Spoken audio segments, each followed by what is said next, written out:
Good morning, everybody, and welcome to the Meta Cafe. Happy Monday to you. Grab your cup of coffee or tea and let's sit back and talk a bit about the week ahead as we look at the astrology, the human design, and the gene keys, perhaps. We have a lot to cover today because, well, let's just say this is one of those weeks, right? I thought last week was a doozy. Well, this week features a lot of change and a lot of contentiousness.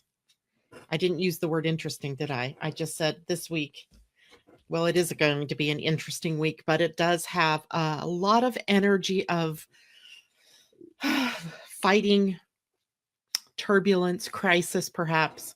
It has quite the spread of some of the worst kind of energies that we could think of when we devolve into those types of energies. So let's take a look at what we can expect. How can we go through it and maintain a high level, high frequency? And so much is happening. And good morning, everybody. Good morning, Michelle. Good morning, Cindy. Good morning, Mimi. Good morning, Alexandra. It's good to see you all. So how about that talk on Friday with Cornelia? How did everybody like that? She inspired me and I was leaving. So I was inspired to, I was just inspired. And even though there was a bit of an emotional thing as she reread my own words to me, I thought that what she really did was let us know where it is that we need to pull ourselves up and how it is that we can move forward with that idea of the millionaire imprint. And it's not about the money, it's about the getting what it is that you're worth, right? You're worth and pulling yourself up to be able to do exactly what you need to do to meet the full head-on expression of your masculine and feminine selves. Let's see what no. Michelle says no. Happy energy. Good morning. Cindy says, finally, I get to be here. Missed a lot last week. We missed you, Cindy. Good morning, April. And I hope everybody had a great weekend. So one of the things that we had talked about, I think it was on Thursday. Yeah, because Cornelia was with us on Friday. So Thursday, we talked about the planet Jupiter moving off of the gate that she had been in, which was the gate 1, life purpose. And she was moving into gate 43. I always say she, Jupiter, I always think of as the, big feminine energy, but it's really it's masculine energy. Good morning, Tina. And that the gate 43 was the gate of breakthrough. The gate of ideas that come popping out and bursting out of this genius area of yourself, where when you least expect it, something, comes out. And I no sooner, got off air that day. And I mean, literally within just minutes, this giant idea bursts forth from me. And then I thought, oh, wow, that's amazing that happens very quickly. And then I am driving to Portland. Well, we were going a little south of Portland on Friday after I got off air again. I'm driving and my daughter, she's doing the driving. So I'm in the passenger seat. Mackenzie, my granddaughter's in the back seat. She's got headsets on. So all of a sudden, my daughter and I are just talking about business in general. Right? Business in general. And I was expressing a bit of my frustration with how things tend to run in my business over the last several months. And all of a sudden, another brilliant idea, just from a chance comment that she made. So 43 definitely has us in its sights and is setting us up for these brilliant ideas, genius ideas. What we have to learn about it is that those genius ideas are coming from the ajna. There's no energy in the ajna, only awareness. So we can have awareness that there is an idea, a breakthrough happening, but there's no energy for us to take action on it. So I am now waiting for maybe the confirmation, if you will, because I'm a generator. I'm waiting for the outer world to confirm for me what it is that I'm meant to do with these ideas. And that's the patience part that we have to enact this whole week, right? Patience in expressing ourselves, patience in observing what is happening in our outer world, and it is going to be a crazy week. It's already building up to be a crazy week. I mean, the first thing I see this morning is this fight in the confirmation for Brett Kavanaugh as a Supreme Court justice, and with good reason. He has, there's some things there that need to be addressed, and it is set up to be a week with the sun at gate 6, the gate of the shadow of conflict. The highest expression in the gate this week is peace. The gift is diplomacy. So it ought to be interesting to see, because the Earth is also sitting at a tricky gate this week. She is sitting at gate 36. By the way, both of these gates sitting on the emotional solar plexus. So they're emotional energy, and you can already see and feel the emotions, much like the Hurricane Florence as she's barreling down. You feel that emotion, that fear that triggers us to go into survival mode. And now we have the leftover effects of a hurricane. And now we are looking at what is happening in our political scene, what is happening on the stage of the country. And it ought to be interesting, as 36 is turbulence in the shadow. It is humanity in its gift, and it is compassion in its highest. So we see that by creating peace and diplomacy, and by sticking with compassion toward your fellow human beings and the whole of the human experience, we can enact the highest expression of the week. But unfortunately, as things have been looking in our outer world, we're more than likely going to be at the experience of conflict and turbulence this week. And what that looks like for you personally depends on how it is that you greet the things that happen for you as the week unfolds. So then also, I wanted to tell you that something so magical is occurring with the gene keys. I think I've told you all that I've training. I don't even know if training's the right word, but I'm becoming a gene key ambassador. And that means once a month we meet for transmission of a gene key, and then transmission, kind of the teaching of a gene key. And then 2 weeks later, we meet in community where we get to have breakout groups, and we share with one another. So last month, I was going to have to be on with them at 6 a.m. And I thought, oh my gosh, I'm so tired. I don't know if I can do that. So I just let it go. And I said, okay, I'm just going to wait and see what happens. If I wake up in time, I wake up in time. And I woke up at 5:58 a.m., got connected, and joined in with the community call. So yesterday there was a community call at 1 p.m. Pacific time. And we had left Oregon about 6 in the morning, and for our drive home, it's about almost a 4-hour drive. So we get home about 10 o'clock. And since I live, about 16, 17 miles from town, we decided that we would just grab some groceries while we were in town and then come home. I would have plenty of time to still connect to my call. And I get home and the power is out. We have no power. Literally, we walk in and all of the emergency lights are on in the house. And because my husband likes lights and has all of these lights triggered when the power goes out, they come on. Number one, it alerts you during the day that there's a problem with the power. But at night, if you are in a power outage, you have light because their battery backed up. And I went, oh my goodness. Now I'm not going to be able to meet up with my people because number one, I get poor cell service here. So I'm not going to be able to do it by cell, and I have no electricity. So there's no internet, and there's no way I can get on my computer. My battery is only going to last so long. And even if I could, there's just no internet. So I was like, oh my gosh. So we're sitting around, I unpack, I'm hanging out. I'm just going, okay, it's just up to, spirit, whether or not this is going to happen. Wouldn't you know it? At 1:00 p.m. on the dot, the power comes back on. And I look at my husband, I go, well, I guess I'm going to my community Gene Keys call. He's like, okay. So I come in here, I get connected, and it was probably one of the more auspicious breakout sessions that we've ever had. And what happens is there's usually about I would guess there's 85 to 100 of us that are ambassadors, and we're all in this Zoom call. And then I don't know how they do it. I know you can do it within Zoom, but there's these breakout sessions, right? And they pair us up with 2 other people. So there's 3 of us in a call, or in a breakout session. And I get in a breakout session with these two men, and I'm like, oh, great. We're supposed to share, right? And to me, I'm like, oh, no.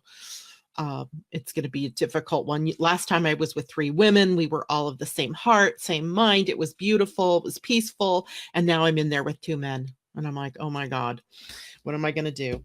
Well, it turns out the three of us, by extraordinary happenstance, have been working through the same issues all the last month. And all three of us were astrology, gene key, and human design people. And we had the most wonderful of conversations. We have an hour in our breakout sessions. It went by in a snap.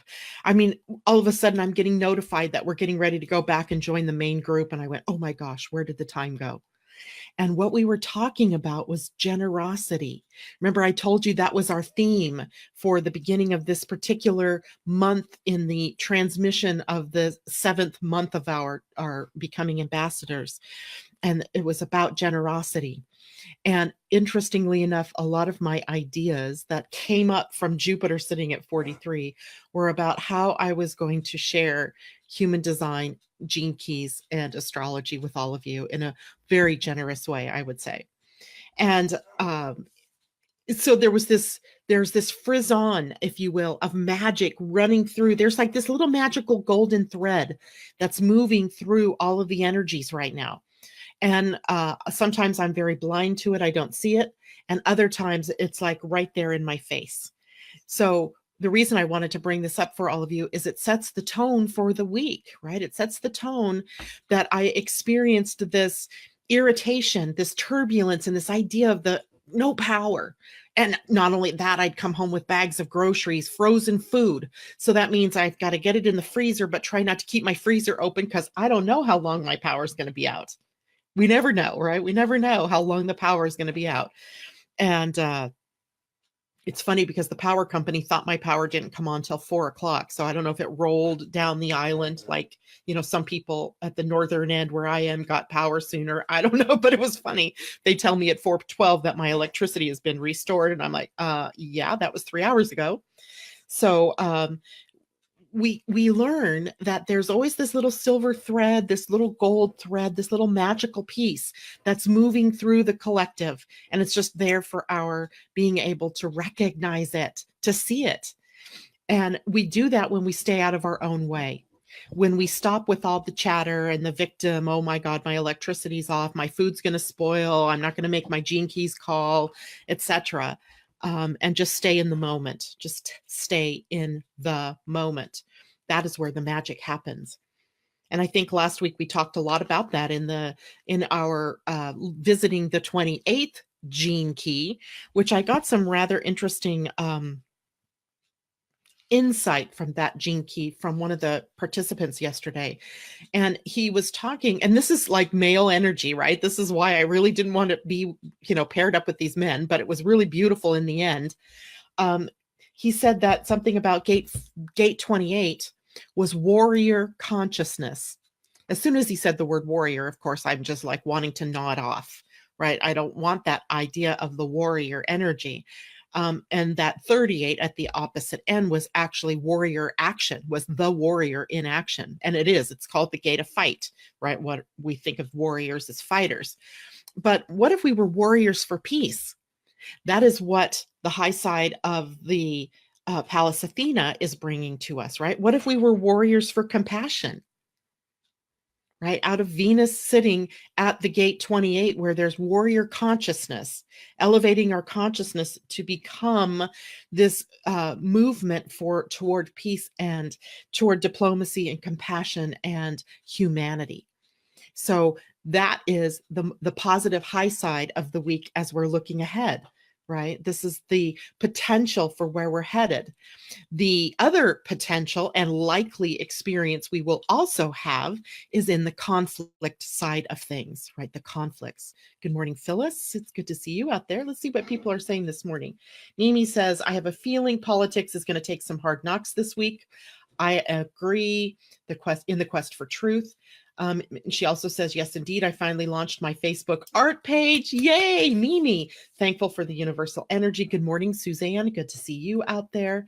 So all in all, then, we're really looking at the potential for us to hold space for peace and compassion while the outer world shows us all of this other chaos and all of this other stuff, right? Because we've got the two sides of the coin, right? We talked about that last week too. You can't have the dark without the light, and you can't have the light without the dark.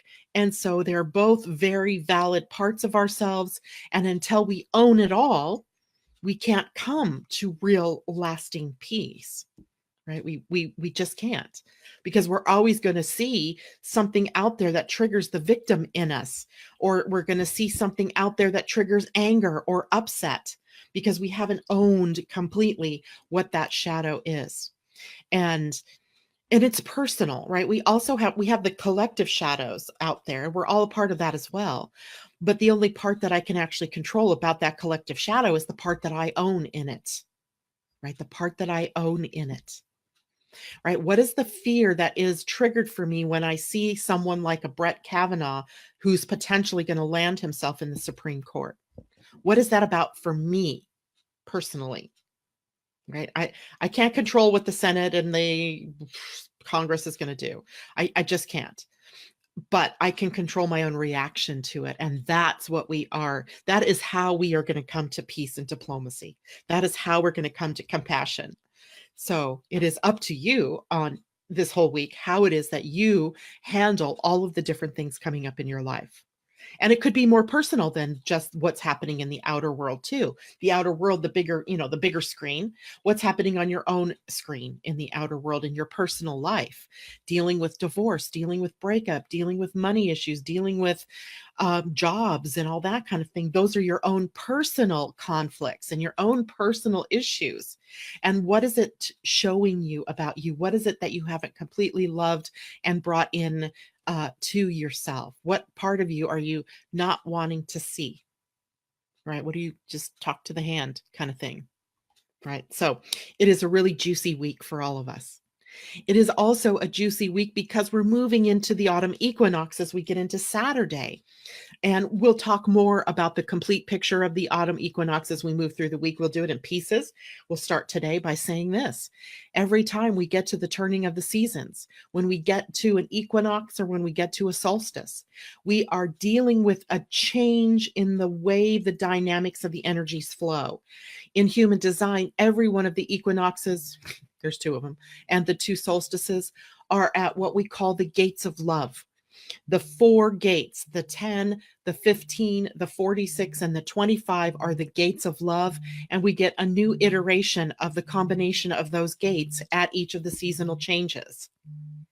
And so a contemplation, if you will, about self-love, about the love of humanity, about the love of being here in the physical, and the love, the fourth one, of spirit embodied within us, can take us a long way into understanding the path that we're on.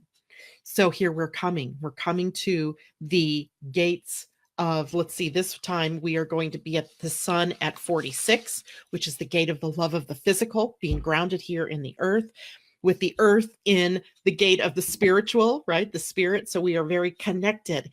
Like draw a line from, your highest self, your aura up here, and drag it down through the body and through the root chakra down into the earth as far as you can go.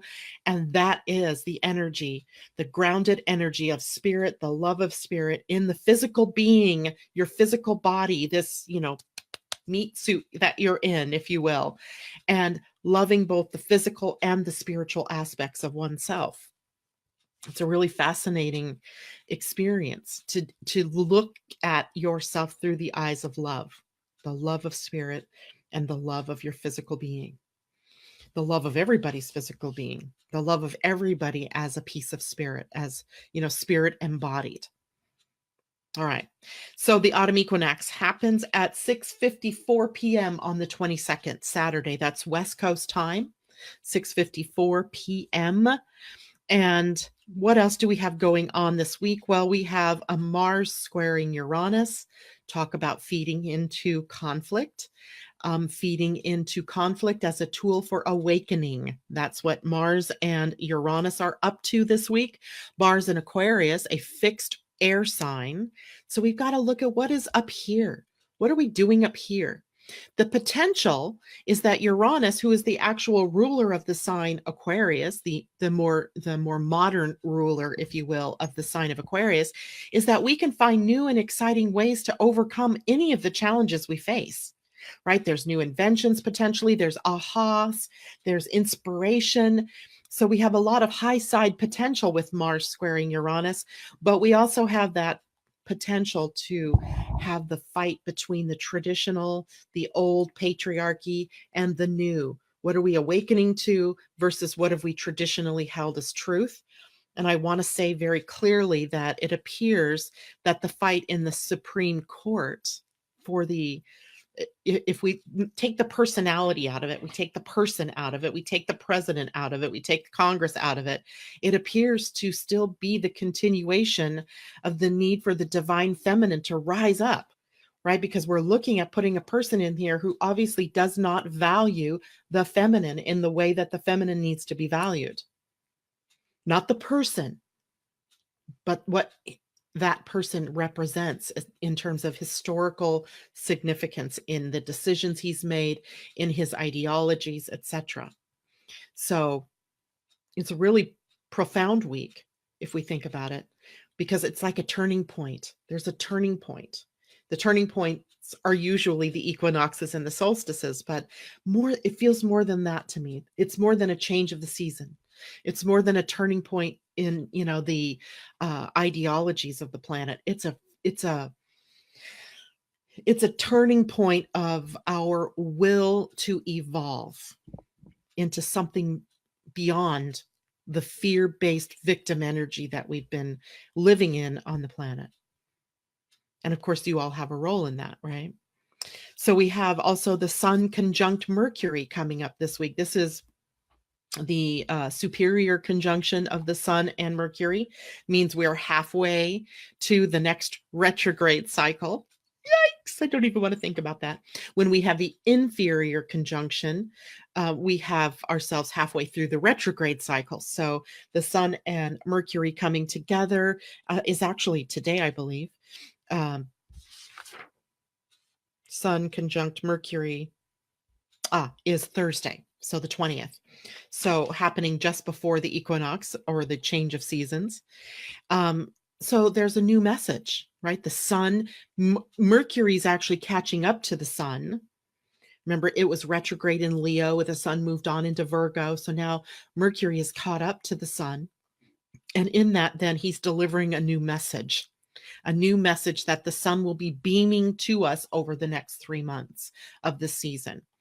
And if we draw a chart up then for the autumn equinox, what we always see then is the energy for the next 3 months. Remember when we pulled up the chart for the summer solstice, what I said, I was really shocked that there were no inner planets involved in that equinox or in that solstice. And I had said basically that it meant a lot of things were out of our hands.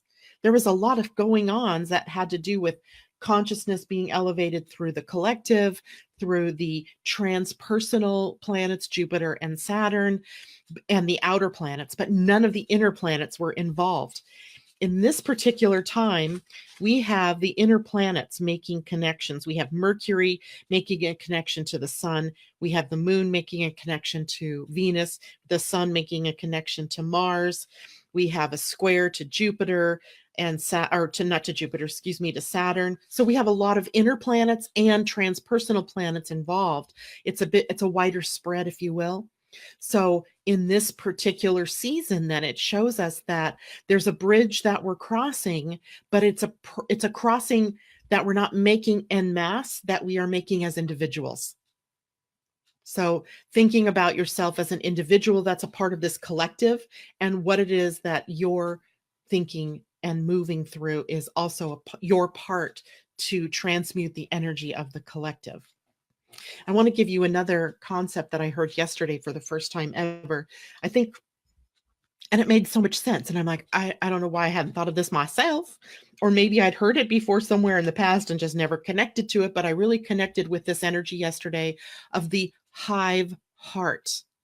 We talk a lot about the hive mind. That's the collective, right? That all of us together are creating this reality through the mind.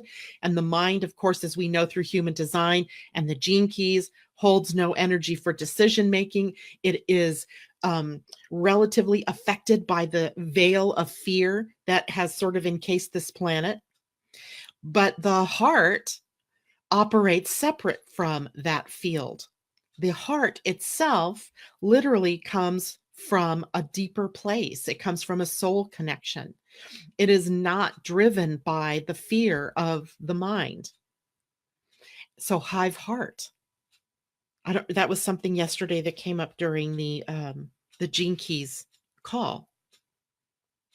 And we also, when we come from the hive heart, then we get to peace. We get to compassion.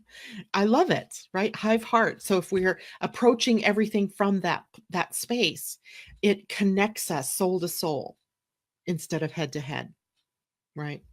So interesting week as we seem to have these different dynamics at our, fingertips this week. There's another issue coming up this week that we will deal with, as we still have Venus sitting at the gene key gate 28, the struggle, the purposelessness being the shadow. And that is that she is going to move out of that into gate 44. And gate 44 is also on the spleen. It is a gate that creates interference patterns. And, I learned about interference patterns when I was first studying the Mayan calendar, oh gosh, this is going to be a talk about cosmology, and you're going to have to bear with me because I don't know that I can get to the details enough to really make you understand. But think about this. In the Mayan calendar, it is the charting of the evolution of consciousness. In the very beginning, 16, 14, 13, I don't know, billion years ago, there was the planting of the world tree. And we know this as the incarnation cross in your human design. We know it in Norse mythology as the world tree, literally. We know it as the cross of matter, right? The cross is a representation of this tree. And the tree has arms, right? So we have the vertical plane that it sits in. And we also have the horizontal plane represented by the arms or the branches of the tree. When the tree was erected, and this comes right from the Mayan terminology, life began, evolution began on the planet. And it began by sending out waves of energy, frequencies of energy that took us from our very beginnings, the first single cell, first the dynamics of the earth and her formation, of the solar system and its formation, and then on to, at the end of the first of these waves, we had single cell organisms, right? And then we go to the next wave, another pattern comes out, and it is shooting out across the first pattern, and it creates interference as it comes across. That resistance, that energy, that burn creates the energy for the next piece of evolution. Resistance creates, interference creates evolution, right? It gives us that, we got to go to the next level, right? So all through these 9 levels of evolution, we have had these interference patterns being shot off out of the world tree, if you will. And this is energetic. This isn't like some real tree. But the energetics of these interference patterns that shoot off and disrupt the pattern that's already in place. Okay, is everybody with me here? Everybody understanding what I'm talking about? So we have an interference pattern being developed as we move later into this week, as we move into the equinox time, by Venus at gate 44 in the spleen, creating an interference, interrupting the past. right? The gate 44's fear literally is that the past is going to repeat itself. When I look at the potential for Brett Kavanaugh to become a Supreme Court justice, I see it as us taking a step backwards in time, to a time when your body as a woman wasn't your own to do with what you wanted to do with. That's what I see. That's my fear, that the past is going to repeat itself in all of the ugliness and all of the fight that women have had, that warrior consciousness of women to come, of the feminine to come up and greet the masculine.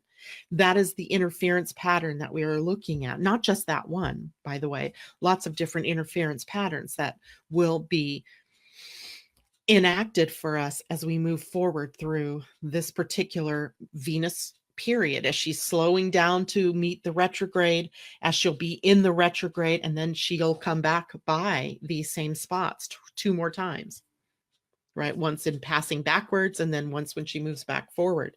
So there are some very definite themes. The reason why I've been working with the gene keys with the spleen and Venus, because these are patterns that are going to repeat for us over the next couple of months. When you see repeating patterns, every time the pattern repeats, we have the opportunity to interfere, right? The wave moment of a new frequency is birthed. Do we go back to the past?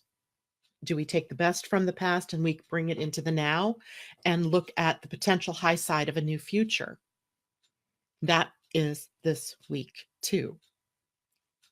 So not only do we have this conflict in all of that, as the old tradition is meeting up with this new potential, but we have underneath it all this wave moment of interference that's being set up for us. An extraordinary week, people, an extraordinary week. So let's see what else. So I wanted to also give you a picture. I may need to get my dark black pen here for a moment. What time am I looking at? Doing good. I also pulled a card for the week. It's sitting right here. So I'm going to put it in front of me so I don't forget to tell you what it was, because I know what it is, but I didn't read it. So I don't know what it means, but I could guess. So I want to show you a couple of patterns in our autumn equinox that are, I thought maybe we would deal with the more challenging aspects first, get that over with, and then we'll look at the high side of all of this as we move on through this week. So the first thing I'm going to introduce you to is probably something fairly new, because this is a fairly rare pattern, and it is called a grand square. So here we have a grand square, and it is made up of the points of a square, just like a normal square, but we have each corner in a different sign element. So we have water, we have air, we have earth, and we have fire. But all four of the planets at those points are in signs that have the same quality. Remember, the qualities are they fixed, meaning it's kind of stuck in a rut? Are they mutable, meaning they're very adaptable and it's bringing us change? Or is it cardinal energy, which throws out something new?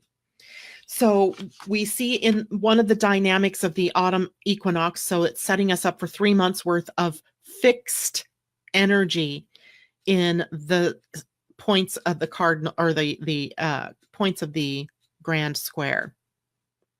And fixed energy is a little bit rutted, right?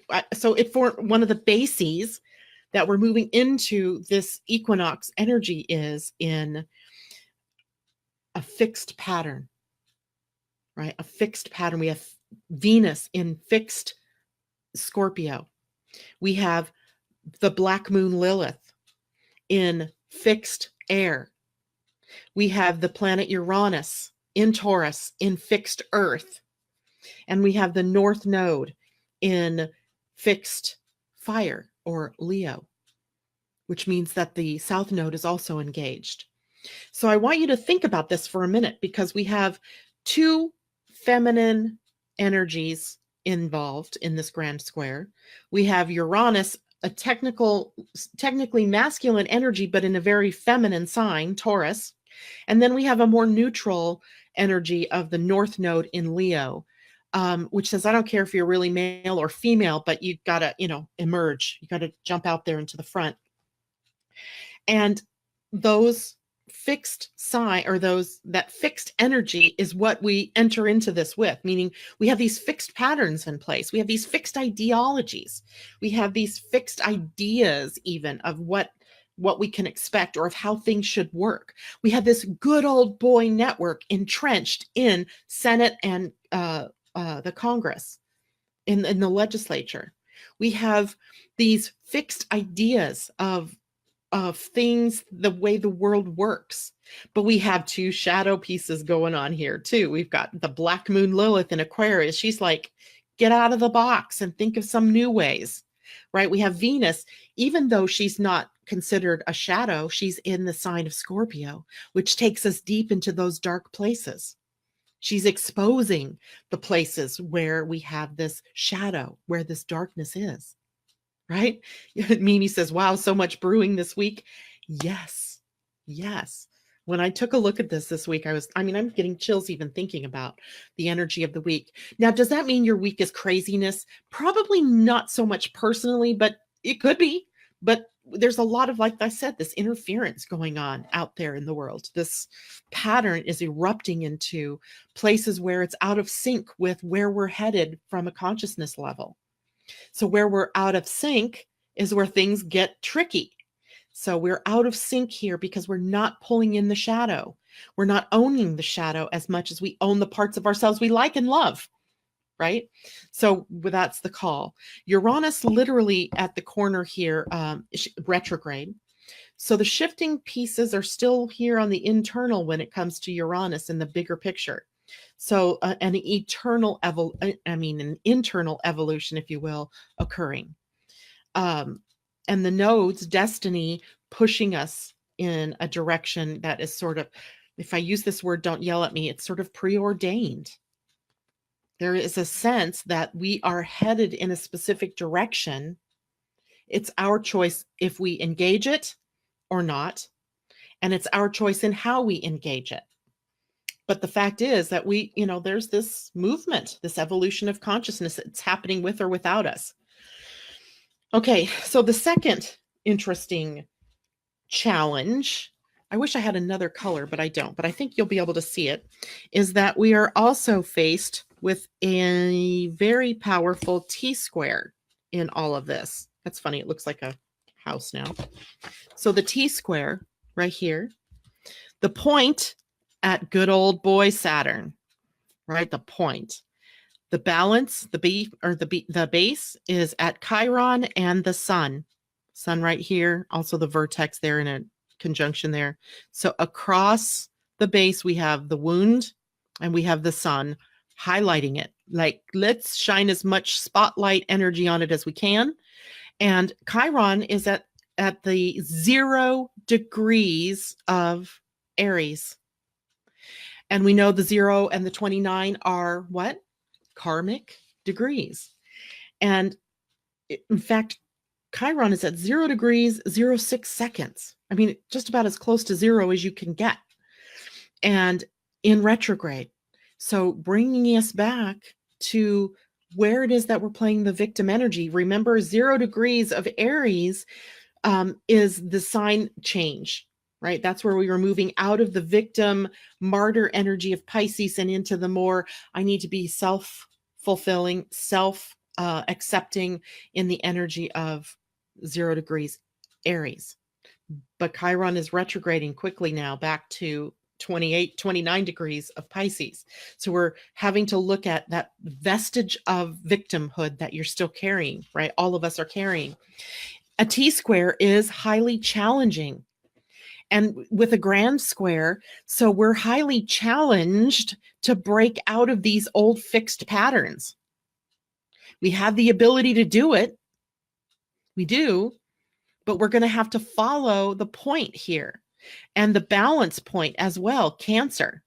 So Saturn is sitting up here at 2. So the point is at 2 degrees of Capricorn. And the balance point then is going to be at 2 degrees of Cancer. And if we bring it down to 2 degrees of Cancer, we do that by nurturing one another, by feeding each other good stuff, right? Feeding, taking care of, protecting, and not protecting the old path, but protecting the egg of the future. When we think of Cancer, it's the great mother. Cancer energy is the great mother. So the balance point to Saturn in a very sort of militaristic, ruthless, business-oriented sign is in bringing in the more nurturing energies of the mother. So remember in our human design charts, I'm going to show you a human design chart really quickly here, that one half of the tribal energy is over here in the feminine, right here, and the other half is over here at the masculine. But it takes both. Remember, the feminine energy is the one that lays down the laws, that brings the values to the forefront and teaches those values and those laws and those rules to the children, to the next generations. And it is up to the masculine energy to go out and enact those laws, those rules, those values, and act as the protector of those new eggs of consciousness that come up here, right? Of the children, of the values. And we in our current society are working it backwards. We've been working it backwards. Is it any wonder we are all kerfluffled? I can't even believe I just used that word. Is it any wonder, right? Because it's been topsy-turvy. This is our opportunity to right the ship, right? To bring ourselves out of the kerfuffle and into the light, right? To right things, the feminine needing to rise up and be who she's always meant to be, the lawgiver, right? The value setter, the one that makes sure the children are fed and clothed and know what is right from wrong and hold the values of the tribe, of the community, of humanity, and are enabled, empowered to take that and move it forward, right? There are progeny, there are hope for the future. And then it is the masculine energy who, with strength and courage and protection, goes out and makes sure that that happens. But right now we have it all backwards. We have the masculine trying to do everything and believing that it's all powerful and all things pass through the masculine. So a big change is coming, right? We see it as a backlash of the white male, right? The white male energy that feels disempowered by the rise of the feminine, feels disempowered by our embracing differences, the different sexuality, different colors of skin, different nationalities, different religions and belief systems.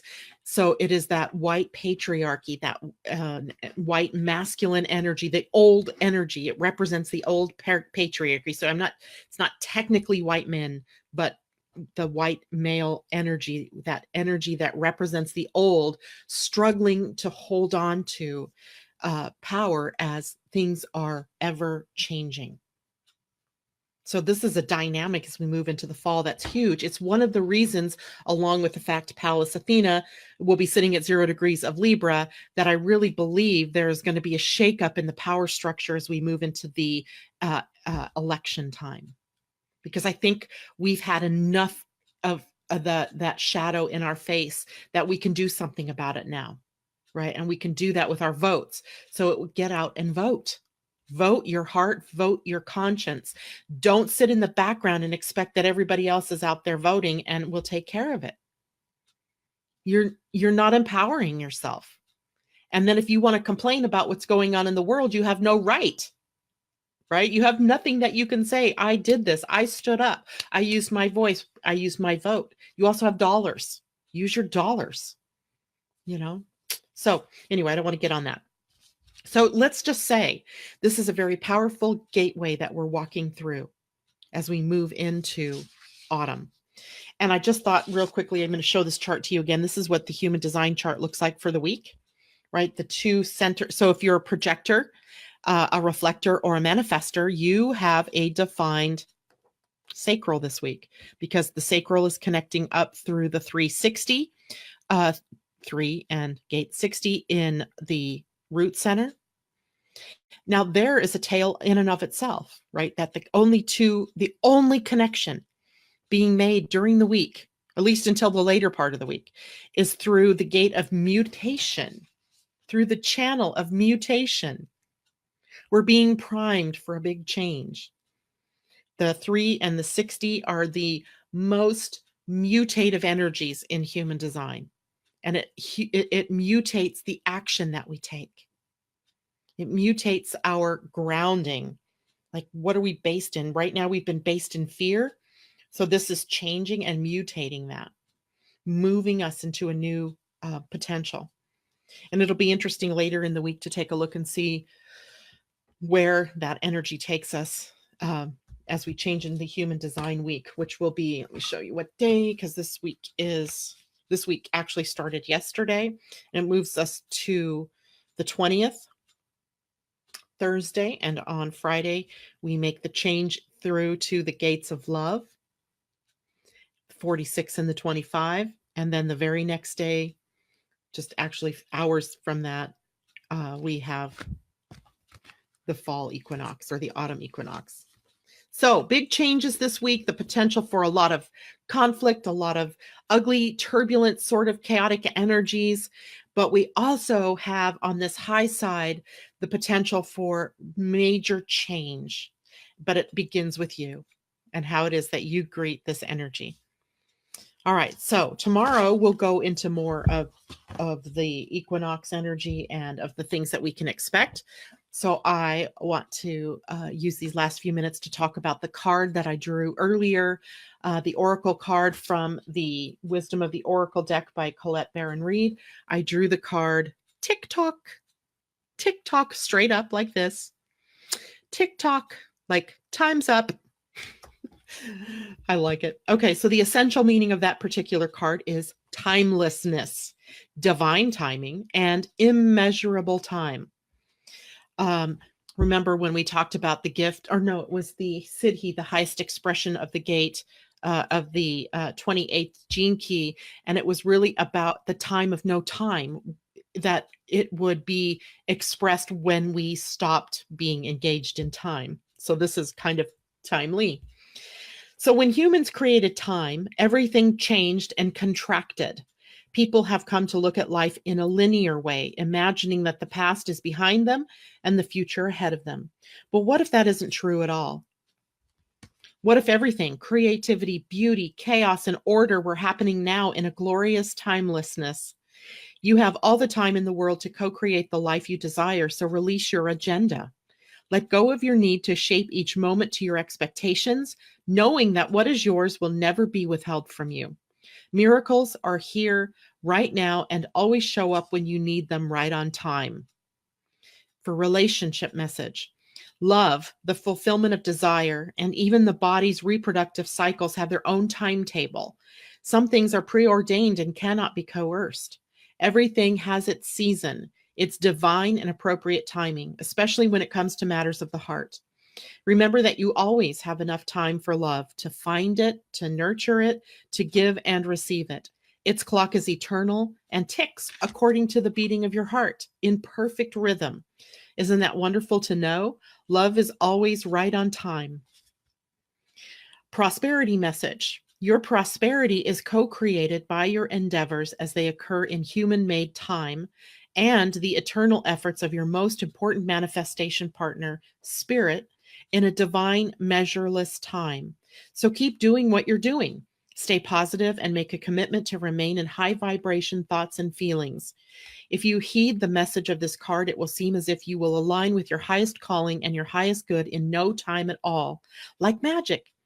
So what's all the fuss about not having enough time? The prosperous life that is yours will never pass you by. Yeah, kind of love that card. So this is our card that represents the week. Tick-tock, tick-tock. All right, let's take a look at what people are saying before I head out. Suzanne, the second time we've had that card, and I think we had that card just recently, even, Suzanne. I think you're absolutely right.